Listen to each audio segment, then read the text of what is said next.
నమస్కారం. ఇదే సంగతికి స్వాగతం. భారతదేశంలో సంపదకు కొదవలేదు, కానీ భారతీయులే పేదలు. దశాబ్దాలుగా ఇదే అపప్రదతో దేశం తలదించుకోవాల్సి రావడానికి కారణం అవినీతి, నల్లధనం. కేవలం ఆ రెండింటి వల్లే ఇండియా ఇప్పటికీ అభివృద్ధి చెందుతున్న దేశంగానే ఉంది. ఇక్కడొచ్చే ప్రశ్నలు, సమాధానాలు, పరిష్కారాలన్నీ అందరికీ తెలుసు.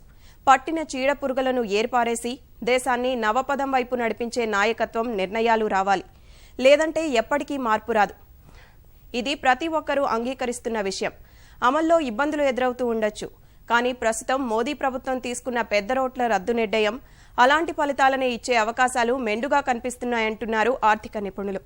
ఈ సుసంపన్న దేశాన్ని దోచుకుంటున్న బడాబాబులు అదంతా ఎక్కడా, ఎలా దాచుకుంటున్నారు అంటే మొదట ప్రస్తావనకు వచ్చేది హవాలా.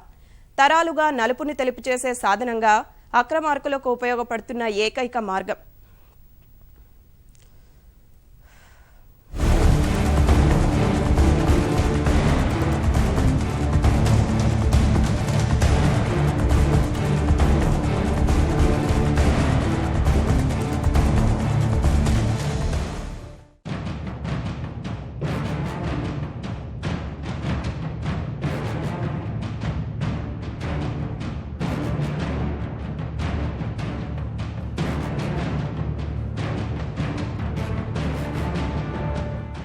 దేశంలో నిత్యం వార్తల్లో పతాక శీర్షికల్లో నిలిచే నల్లధనం నీడ హవాలా. పేదల్ని కొట్టి పెద్దలు కట్టే మేడలకు తొలి అడుగులు పడేది ఇక్కడ్నుంచే. భద్రంగా అందించడం అనే అర్థం వచ్చే హవాలా అనే ఈ పదం ఇంతగా ప్రాచుర్యంలోకి వస్తుందని మొదట ఎవరూ అనుకుని ఉండరు. ఒక్క మాటలో చెప్పాలంటే బ్యాంకులను మించి కళ్లు చెదిరేలా చేసే సమాంతర ఆర్థిక వ్యవస్థ వీరిది. చెప్పిన చోటకు, చెప్పిన విధంగా, చెప్పిన మొత్తంలో కరెన్సీని భద్రంగా చేరవేస్తారు. జనం మధ్యనే ఉంటారు. ఎక్కడ చేస్తారు, ఎలా చేస్తారు అనేది ఎదుటివారి ఊహకు కూడా అందదు. కొన్ని సినిమాల్లో చూపించడం తప్ప బయట నేరుగా వారిని కలవగలిగేది, ఆ నోట్ల రాసులను చూడగలిగేది చాలా తక్కువ మంది. దక్షిణాసియాలోనే పుట్టిన ఈ వ్యవస్థ ఇవాళ ప్రపంచ అక్రమ లావాదేవీలకు అతిపెద్ద వేదికగా మారింది. వందలు, వేలు, లక్షల కోట్ల రూపాయల విపణిగా ఎదిగింది. అంతా జనం డబ్బే. జనం నుంచి ఏదో రూపంలో దోచిందే.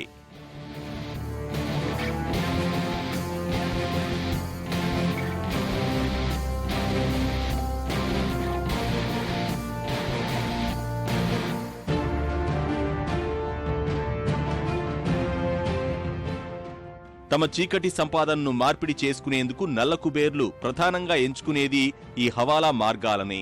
ఏ ఒక్కటి చట్టపరంగా జరగదు, కానీ అందాల్సిన వారికి పైసా తేడా రాకుండా చేరిపోతుంది. అక్కడ్నుంచి ఆ సంపద ఎటైనా వెళ్లొచ్చు, ఏవైనా చేసుకోవచ్చు. వారికి సంబంధం లేదు. సమాజంలో చోటు చేసుకునే అనైతిక, చట్ట వ్యతిరేక, సంఘ విద్రోహ సంఘటనలకు ఊతం అందేది ఈ మార్గాల ద్వారానే. దేశం ఆర్థికంగా ఎంత పురోగమిస్తుంది అని చెబుతున్నారో అంతకు రెట్టింపు స్థాయిలో ఏటికేటా హవాలా లావాదేవీలు పెరుగుతూ వస్తున్నాయి. ఇందుకు మూలధనం నల్లధనమే. ఒక్క మాటలో చెప్పాలంటే లెక్కల్లోకి రాని పన్ను ఎగవేత ద్వారా కూడబెట్టే భారీ మొత్తాలే. అంతా హవాలా మార్గాల్లో విదేశాల్లోకి ఎగిరిపోతోంది. అక్కడ బ్యాంక్ డిపాజిట్లు, ఆస్తుల రూపంలో కొంత శాశ్వతంగా అక్కడే ఉండిపోతూ ఉంటే, మరికొంత పెట్టుబడుల రూపంలో రాచమార్గాల్లో తెల్లధనంగా తిరిగి దేశానికి చేరుతోంది.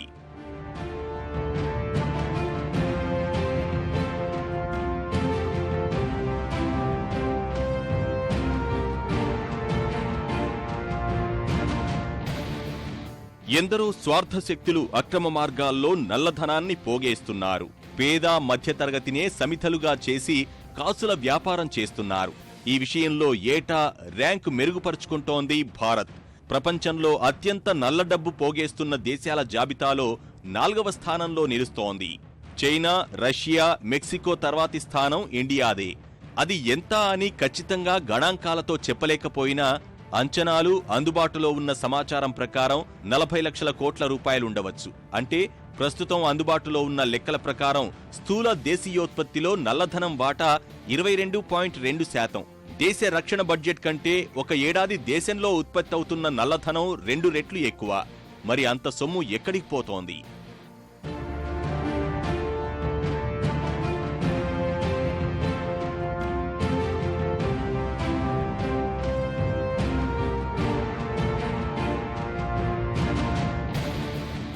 పన్ను ఎగవేతదారులు, నేరగాళ్లు, మాదక ద్రవ్యాల వ్యాపారం, అక్రమ ఆయుధాల కొనుగోళ్లు, అమ్మకాలు, స్థిరాస్తి వ్యాపార రంగం, అక్రమ సంపాదన, మాఫియా కార్యకలాపాలు, స్మగ్లింగ్, బంగారం కొనుగోళ్లు, అమ్మకాలు, సినీ పరిశ్రమ ఇలా అనేక రంగాల్లో వేల కోట్లు రోజూ చేతులు మారుతున్నాయి. ఇందులో ప్రభుత్వం లెక్కలోకి వచ్చే సొమ్ము 2% ఉండటం లేదు. అలా లెక్కలు చూపించకుండా అక్రమార్కులు వెనకేస్తున్నదంతా నల్లధనం లెక్కలోకే వెళుతోంది. అక్రమంగా సంపాదించిన సొమ్ముని విదేశాలకు తరలిస్తున్న వారు వేలల్లో ఉన్నారు దేశంలో. ఆ లావాదేవీలన్నీ జరుగుతోంది హవాలా మార్గంలోనే. స్విట్జర్లాండ్ ఒకటే కాదు, ప్రపంచం మొత్తం 50 వరకు పన్ను స్వర్గధామాలున్నాయి. అటువంటి ప్రదేశాలకు అక్రమార్కుల సొమ్ములను సురక్షితంగా తరలించి భద్రమైన ఏర్పాట్లు చేయడమే హవాలాలో ప్రధాన అంకం.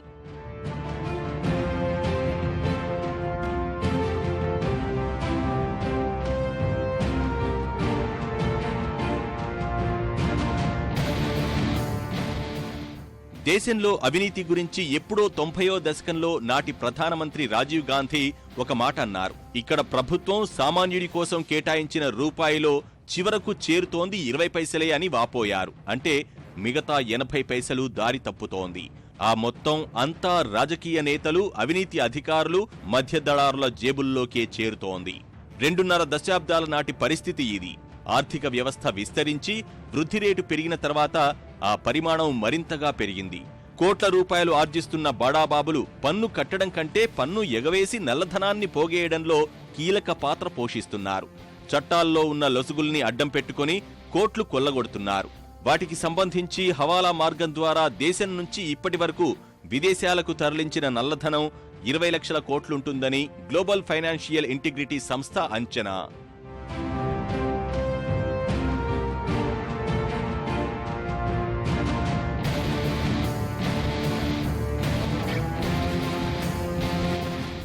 దేశానికి హవాలా లావాదేవీల ముప్పు ఏ స్థాయికి చేరిందో చెప్పుకోవడానికి ఒక చిన్న ఉదాహరణ హసన్ అలీ.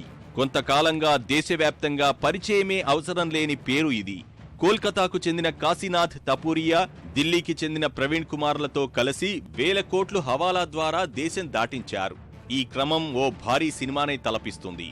గుర్రపు శాలలు, గుర్రపు పంద్యాలు, విలాసవంతమైన పార్టీలు, నల్లధనం, స్విస్ బ్యాంక్ ఖాతాలు సాయంగా గడ్డి కరిచిన కొందరు ఖాకీలు, ఇలా అనేక ఆసక్తికర ఘట్టాలు. 50,000 కోట్లకు పైగా స్విస్ ఖాతాలు ఉపయోగించి దేశం దాటించినట్లు హసన్ అలీపై అభియోగం. ఇందుకు సంబంధించి ఎన్ఫోర్స్మెంట్ డైరెక్టరేట్, ఆదాయ పన్ను శాఖ కొన్ని సంవత్సరాలుగా దర్యాప్తులు చేస్తున్నాయి. 2007 నుంచి దశల వారీగా సోదాలు జరుగుతున్నాయి. అవే అభియోగాలపై ఇప్పటికీ బెయిల్ కూడా రాక జైల్లోనే ఉన్నాడు హసన్ భాయ్.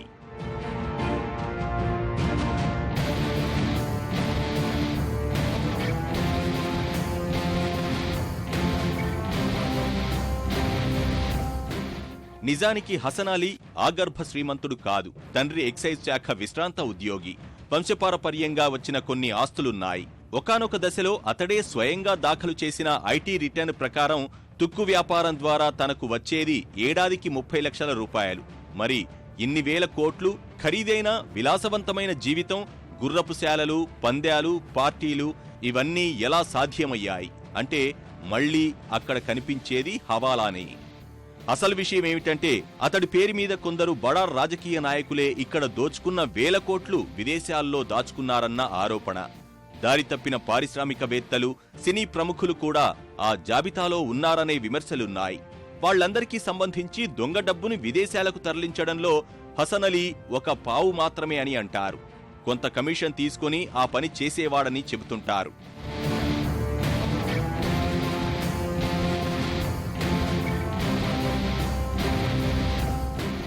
ప్రస్తుతానికి దేశానికి పన్ను ఎగవేతదారుల జాబితాలో హసన్ అలీది అగ్రస్థానం అని చెప్పొచ్చు. 2011లో కేంద్ర ప్రభుత్వం రాజ్యసభ ముందుంచిన వివరాల ప్రకారమే అతడు దేశానికి చెల్లించాల్సిన పన్నుల అసలు, వడ్డీ కలిపి 70,000 కోట్ల రూపాయలు. అతడి స్విస్ ఖాతాలకు సంబంధించిన పూర్తి వివరాలు ఈ రోజుకి బయటకు రాలేదు. భారత్లో పన్ను రిటర్న్స్ దాఖలు చేయకపోతే స్విస్లో అది ఎలా తప్పు అవుతుందనేది స్విట్జర్లాండ్ బ్యాంకుల వాదన. వారి దేశంలో అది తప్పు కానే కాదట. హైదరాబాద్ నుంచి అంచెలంచెలుగా వేల కోట్ల స్థాయికి పడగెత్తడానికి హవాలానే ముఖ్య కారణంగా చెబుతారు. 1990లో గుర్రపు పందాల్లోకి అడుగుపెట్టి హైదరాబాద్ నుంచి పుణె, ముంబైలకు మకాం మార్చాడు హసన్ అలీ. అతడితో పాటు ఆ మధ్య బయటకు వచ్చిన పనామా పత్రాల్లో నల్లధనం హవాలా విషయంలో అనేక మంది పెద్దల పేర్లు వెల్లడయ్యాయి. ఆ పరిణామాలు పెను సంచలనం సృష్టించాయి.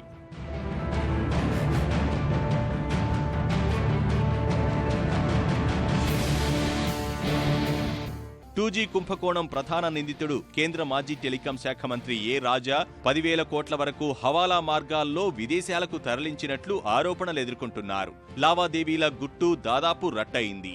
2G కుంభకోణం ద్వారా సంపాదించిన 10,000 కోట్ల సొమ్మును హవాలా ద్వారా దేశం నుంచి తరలించారని ఎన్ఫోర్స్మెంట్ డైరెక్టరేట్ కనిపెట్టింది. గుజరాత్కు చెందిన వజ్రాల సంస్థల సాయంతో రాజా ఆ నిధులు ముందు దుబాయ్, తర్వాత ఇతర దేశాలకు తరలించారని ఈడీ విచారణలో తేల్చింది. ఈ కేసుతో సంబంధం ఉన్న 4 వజ్రాల వ్యాపారులను ఈడీ అరెస్టు చేసింది. మరో 2 పరారీలో ఉన్నట్లు తెలుస్తోంది.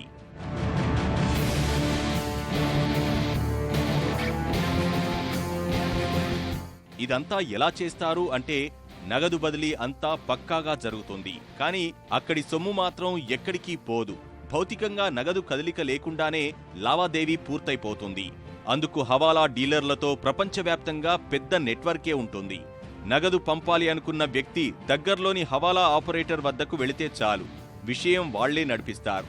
ముందుగా చెప్పిన మొత్తం తీసుకొని అన్నీ సరిచూసుకుంటారు.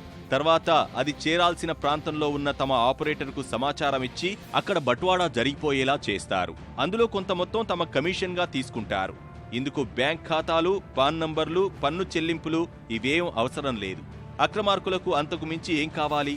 నానా గడ్డి కరిచి కోట్ల రూపాయలు దండుకోవడం, ఆనక ఇలాంటి వారిని పట్టుకొని కావలసిన చోట్లకు తరలించి దాచుకోవడం.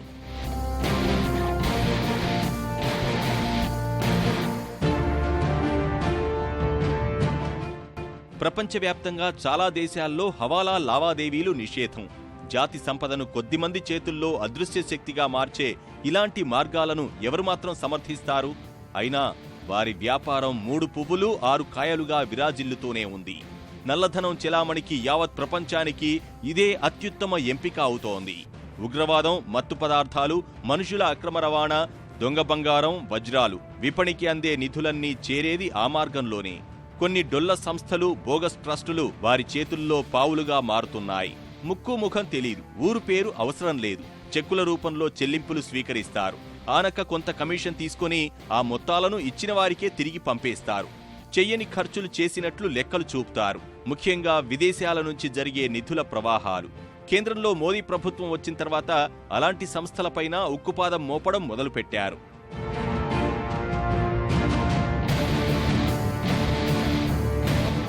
భారత్లో foreign exchange management act, FEMA, prevention of money laundering act, FERA ఇలాంటి అక్రమ లావాదేవీలన్నీ నిషేధం. ఉల్లంఘించిన వారు కఠిన చర్యలు ఎదుర్కోవాల్సి ఉంటుంది. అయినా అక్రమార్కులు హవాలా మార్గం పట్టడానికి అనేక కారణాలు. కట్టాల్సిన పన్నులతో పోల్చితే హవాలా మార్గంలో ఖర్చు పెట్టేది సముద్రంలో నీటి బొట్టంతా. గుర్తింపు చెప్పే పని లేదు. ఆదాయం ఎక్కడ్నుంచొచ్చిందో తెలపనక్కర్లేదు. ఈ కారణాలతో బడాబాబులకు ఇదో నమ్మకమైన చెల్లింపుల మార్గంగా మారింది. ఎక్కడి డబ్బు అక్కడే ఉంటుంది కాబట్టి మధ్యలో ఎవరో పట్టుకుంటారనే భయాలు లేవు. అందుకే లెక్కల్లోకి రాని సొమ్ముల లావాదేవీలకు ఒక రకంగా ఇదే ఏకైక మార్గంగా మారింది. దేశాల్లో ఇలాంటి నల్ల కుబేర్లు ఉండటం వల్ల ఎక్కడి డబ్బు అక్కడే ఉంచి లావాదేవీలు చేయడానికి నిధుల కొరత అనే సమస్యే వారికి రాదు.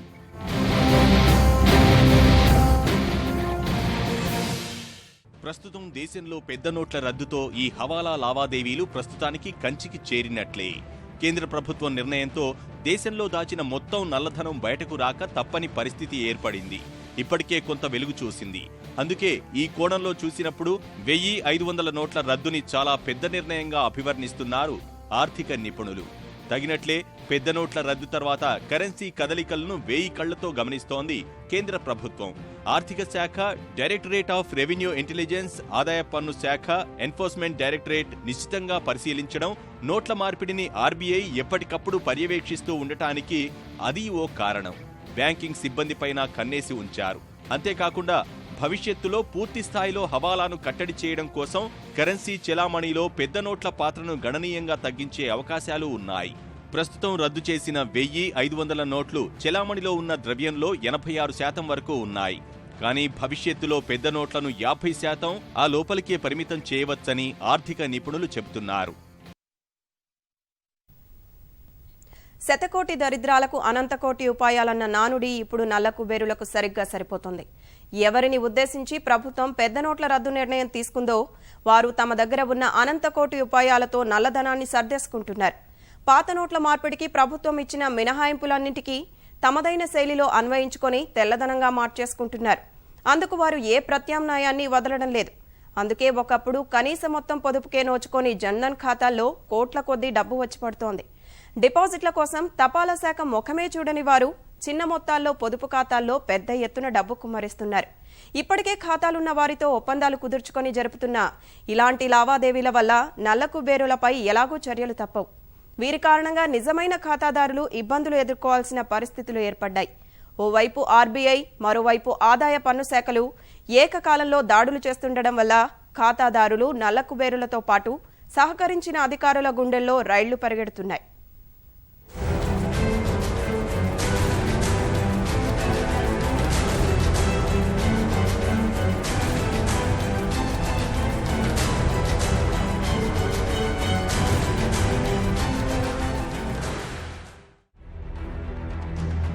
పెద్ద నోట్ల రద్దుతో జనధన్ ఖాతాలు నల్ల కుబేరులకు ప్రత్యామ్నాయంగా మారాయి. ఈ ఖాతాల ద్వారా తమ దగ్గరున్న నల్లధనానికి తెలుపు రంగేస్తున్నారు. పాపం విషయం తెలియని కొంతమంది జనధన్ ఖాతాదారులు నల్ల కుబేరుల తెలివితేటలతో కష్టాలు పడాల్సిన పరిస్థితులు నెలకొన్నాయి. ఈ ఖాతాల్లో పరిమితికి మించి డిపాజిట్లు పెరగటం వల్ల ఆయా ఖాతాదారుల వివరాలు ఆరా తీస్తున్నాయి బ్యాంకులు. ఇప్పటికే జనధన్ ఖాతాల్లో 50,000 వరకే డిపాజిట్ చేసేలా పరిమితి పెట్టారు. అంతకు మించినా కూడా డిపాజిట్ చేసుకోవచ్చు. కానీ అందుకు ఆదాయ ఆధారాలు చూపాల్సి ఉంటుంది. ఇందుకు కారణం లోపాయికారి ఒప్పందాలు చేసుకుని నల్ల కుబేరులు ఆయా ఖాతాల్లో పెద్ద మొత్తంలో లెక్కలేని ధనాన్ని వేస్తున్నారన్న సమాచారమే. పెద్ద నోట్ల రద్దు తర్వాత దేశవ్యాప్తంగా ఉన్న జనధన్ ఖాతాల్లో దాదాపు 21,000 కోట్ల రూపాయల డిపాజిట్లు వచ్చి చేరాయి.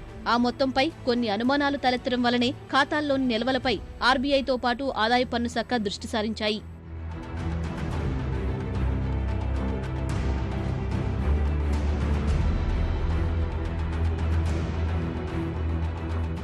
నిజానికి పేదలకు బ్యాంకింగ్ సేవలను అందుబాటులోకి తేవాలనే ఉద్దేశంతో కేంద్ర ప్రభుత్వం ఎంతో ప్రతిష్టాత్మకంగా తీసుకుని వచ్చిన పథకం ప్రధానమంత్రి జనధన్ యోజన. ఆ ఖాతాలు ఇప్పుడు పలుచోట్ల నల్లధనాన్ని చెల్లుబాటు చేసుకునే సాధనాలుగా మారాయని ఆరోపణలొస్తున్నాయి. రద్దయిన పెద్ద నోట్లను పేదల ఖాతాల్లో వేసి తర్వాత వారి నుంచి తీసుకోవచ్చన్న నల్ల కుబేరుల ఎత్తుగడ కారణంగా ఈ ఖాతాల్లోకి ఇబ్బడి ముబ్బడిగా సొమ్ము జమవుతోంది. వాటిల్లోకి డబ్బులెలా వస్తున్నాయన్న అంశమై బ్యాంకులు ఆరా తీసి రిజర్వ్ బ్యాంకు నివేదిక పంపుతున్నాయి. పెద్ద నోట్ల రద్దు నిర్ణయం వెలువడిన తర్వాత ఈ నెల 9 నుంచి జనధన్ ఖాతాల్లోకి అనూహ్యంగా డబ్బులు జమవుతున్నాయి. ఇలా జమ చేసిన వారిలో 2 రకాల వారున్నారు. ఇళ్లలో దాచుకున్న పెద్ద నోట్లను తమ ఖాతాల్లో వేసుకున్న వారు ఓ వర్గం కాగా, నల్లధనం ఆసాములు ఇచ్చిన సొమ్మును తీసుకుని తమ ఖాతాల్లో వేసుకున్నవారు మరో వర్గం. నల్ల డబ్బులకు లెక్కలు చూపించలేని చాలా మంది ఖాతాదారులతో ఒప్పందం కుదుర్చుకుని కొద్దిపాటి మొత్తాలను వారి ఖాతాల్లో వేస్తున్నట్లు తెలుస్తోంది.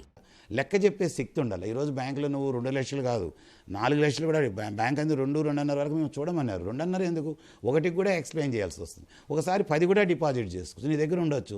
ఒక కామంది రైతు ఉంటాడు, 50 ఎకరాల భూమి ఉంది, 20 ఎకరాల మామిడి తోట ఉండొచ్చు. ఆదాయం తోటకు 6 లక్షలు అమ్ముతాడు. ఆదాయం అమ్మింటే 6 లక్షలు కూడా వేసుకోవచ్చు. సో ఈ గవర్నమెంట్ నీకు 2-2.5 ఏమని ఎక్కడా చెప్పడు. ప్రజలంతా కూడా మన ప్రైమ్ మినిస్టర్ని గౌరవించి ఎవరికి వీళ్ళకి సహకరించకుండా వాళ్ళ డబ్బులు వాళ్ళు వేసుకొని ఎప్పుడైనా లెక్కలు అడిగినప్పుడు నోటీస్ వస్తే కూడా భయపడుతుంది. పనుల ఎక్స్ప్లెయిన్ చేయొచ్చు. జనధన్ ఖాతాల్లోకి జమవుతున్న సొమ్ములపై ఆర్బీఐ దృష్టి సారించిన తర్వాత వాటిలోకి డిపాజిట్లు తగ్గుముఖం పట్టినట్టు బ్యాంకింగ్ వర్గాలు చెబుతున్నాయి. అయినా ఖాతాల్లోకి వచ్చిన సొమ్ము ఎంత అనేది బ్యాంకుల వారీగా లెక్కలు సేకరిస్తున్నారు అధికారులు. ఇతరులు ఇచ్చిన సొమ్మును తెచ్చి ఖాతాల్లో జమ చేయటం జోరుగానే కొనసాగిందని కొన్ని జిల్లాల లీడ్ మేనేజర్లు చెబుతున్నారు. పెద్ద నోట్ల రద్దు ప్రకటన వెలువడిన తర్వాత దేశవ్యాప్తంగా గత 13 రోజుల్లో 21,000 కోట్లకు పైనే జనధన్ ఖాతాల్లోకి చేరినట్టు లెక్కలు చెబుతున్నాయి. ఈ ఖాతాల్లో పెద్ద మొత్తంలో నగదు వెయ్యొద్దని పదే పదే ప్రభుత్వం హెచ్చరిస్తున్నప్పటికీ భారీ మొత్తాల్లో పడుతున్న నిధులు ఖచ్చితంగా నల్లధనమే అయి ఉంటుందని ప్రభుత్వం అనుమానిస్తోంది. జనధన్ ఖాతాలు ప్రారంభమైన 2 ఏళ్ల వ్యవధిలో వీటిలో చేరిన నగదు 45,636 కోట్లు కాగా, పెద్ద నోట్ల రద్దు తర్వాత 10 రోజుల వ్యవధిలో దాదాపు 21,000 కోట్లకు పైనే జమైనట్టు తెలుస్తోంది.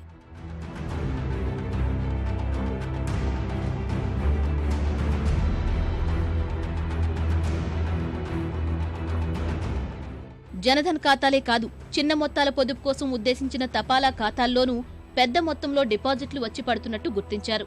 1,500 నోట్లు రద్దుకు ముందు వరకు ఖాళీగా ఉన్న ఖాతాలు 10వ తేదీ తర్వాత భారీగా నిధులు పడుతున్నట్లు గుర్తించారు. తమ ఖాతాలను పక్కవారు ఉపయోగించుకునేందుకు ఇస్తే విచారణ తప్పదని హెచ్చరించినా డిపాజిట్లు వచ్చి పడుతూనే ఉన్నాయి. పేదల పేర్లతో తపాలా పొదుపు ఖాతాలు తెరిపించి వాటిల్లో నల్లధనాన్ని వేసి తద్వారా సొమ్ము చేసుకుంటున్నారనే ఫిర్యాదులందాయి. రద్దు చేసిన పెద్ద నోట్లను తపాలా కార్యాలయాల్లో జమ చేసేటప్పుడు కేవలం పొదుపు ఖాతాల్లోనే జమ చేయాలనేది నిబంధన.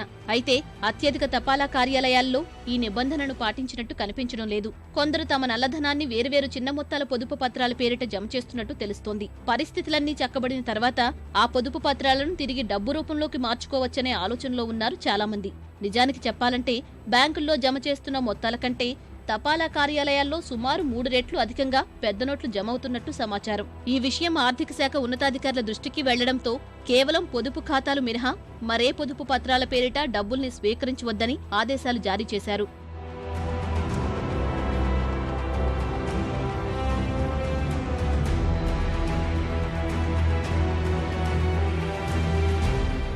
ప్రస్తుతం దేశవ్యాప్తంగా నెలకొన్న పరిణామాలను నల్లధన కుబేరులు ఎంతలా ఉపయోగించుకుంటున్నారో వారికి సహకరించేందుకు అధికారులు కూడా శ్రమిస్తున్నట్టు తెలుస్తోంది. అప్పటి వరకు కనీస మొత్తం ఉన్న పొదుపు ఖాతాల్లో ఒక్కసారిగా డిపాజిట్లు రెట్టింపవడం వంటి విషయాలు చూస్తుంటే ఖచ్చితంగా అవి దుర్వినియోగం అవుతున్నట్టే లెక్క. పెద్ద మొత్తంలో లెక్కలేని డబ్బు దాచుకున్నవారు చాలా వరకు కరెంటు ఖాతాలు కలిగి ఉన్నవారే. పొదుపు ఖాతాల్లో 2.5 లక్షలకు మించి డబ్బు డిపాజిట్ చేసుకోవాల్సి వస్తే అందుకు తగ్గ లెక్కలు చూపించాలి. ప్రస్తుతం నోట్ల మార్పిడి వ్యవహారం పూర్తి కాలేదు కనుక ఎంత మొత్తంలో డిపాజిట్లు వచ్చినా బ్యాంకులు అటు పోస్టాఫీసులు లెక్కాపత్రం అడగకుండా తీసుకుంటున్నాయి. అందుకే పరిస్థితులు సద్దుమణిగాక 2.5 లక్షలు దాటిన పొదుపు ఖాతాల వివరాలపై దృష్టి సారించేందుకు నిర్ణయించింది ఆదాయపు పన్ను శాఖ. అయితే ప్రస్తుత పరిస్థితులు చూస్తుంటే తక్షణమే రంగంలోకి దిగినట్టు తెలుస్తోంది. ఇప్పటికే దేశవ్యాప్తంగా పలువురికి నోటీసులు అందుతున్నాయి.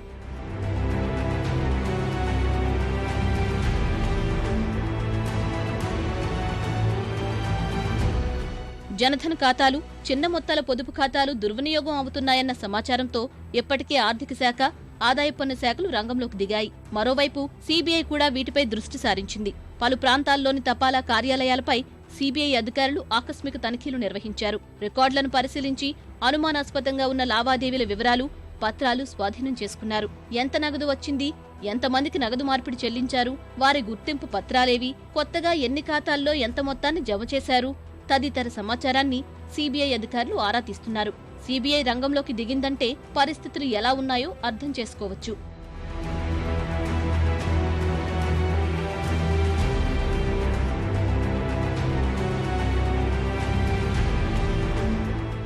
ఈ నేపథ్యంలోనే లెక్కలేని డిపాజిట్లపై ప్రభుత్వం కఠినంగానే వ్యవహరించే అవకాశాలు కనిపిస్తున్నాయి. పరిమితికి మించిన లావాదేవీలపై కొరడా జులిపించనున్నట్లు తెలుస్తోంది. నిర్ణీత పరిమితికి మించి బ్యాంకుల్లో జరుగుతున్న ఇలాంటి డిపాజిట్లపై 60% మేర ఆదాయపు పన్ను విధించే ఆలోచనలో ఉన్నారు. ఈ మేరకు ఆదాయపు పన్ను చట్టానికి సవరణలు చేయాలని కేంద్రం నిర్ణయించినట్లు సమాచారం. లెక్కల్లో చూపకుండా బ్యాంకుల్లో పెద్ద మొత్తంలో జమ చేసిన మొత్తాలన్నింటిపై పన్ను విధించాలని ప్రభుత్వం పట్టుదలతో ఉంది. నల్లధనాన్ని వెల్లడించడానికి ప్రకటించిన పథకంలో పన్ను, పెనాల్టీల రూపంలో 45% వసూలు చేసినందువల్ల ఇప్పుడు దానికంటే ఎక్కువే ఉండాలని సర్కారు యోచిస్తోంది. 2.5 లక్షలకు మించి బ్యాంకు ఖాతాల్లో జరిగే నగదు జమలపై ఆదాయపు పన్ను శాఖ కన్నుంటుందని అధికార వర్గాలు గతంలోనే ప్రకటించాయి. ఇందుకు భయపడి కొంతమంది తమ వద్దనున్న కరెన్సీ నోట్లను నాశనం చేసినట్లు కూడా సమాచారం.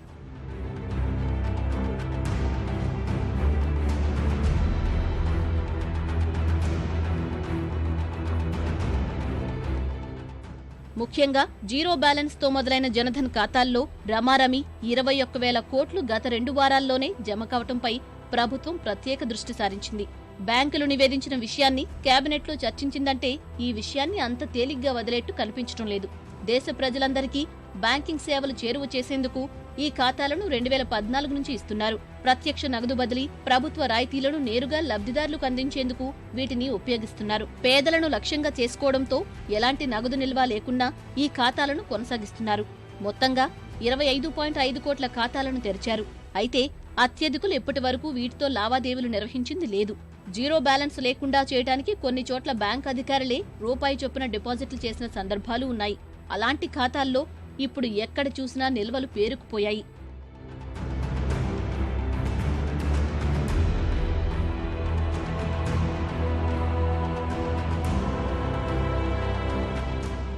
కేంద్రం, రాష్ట్ర ప్రభుత్వాలు లక్షల కోట్ల రూపాయలను వివిధ సంక్షేమ కార్యక్రమాల కోసం వెచ్చిస్తూ ఉంటాయి.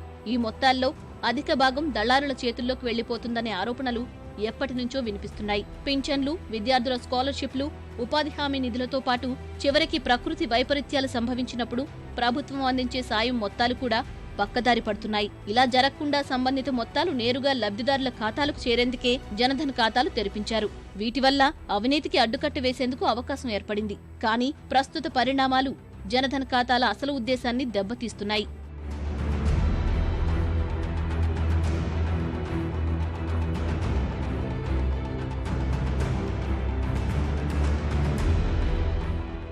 ప్రజలంతా ఖాతాలు తెరిచేలా ప్రోత్సహించేందుకు మోదీ ప్రభుత్వం పలు ప్రోత్సాహకాలను జనధన్ యోజన పథకంలో భాగం చేసింది.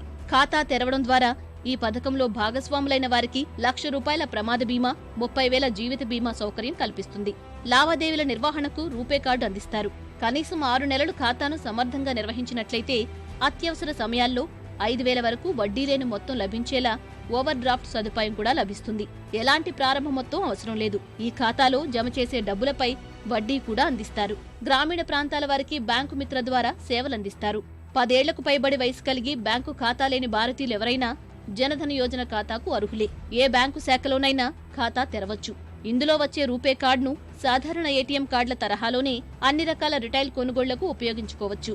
ఇప్పుడు ఈ ఖాతాలను నల్ల కుబేరులు తమ కోసం వినియోగించుకోవటం వల్ల లబ్ధిదారులు నష్టపోయే అవకాశాలు కనిపిస్తున్నాయి.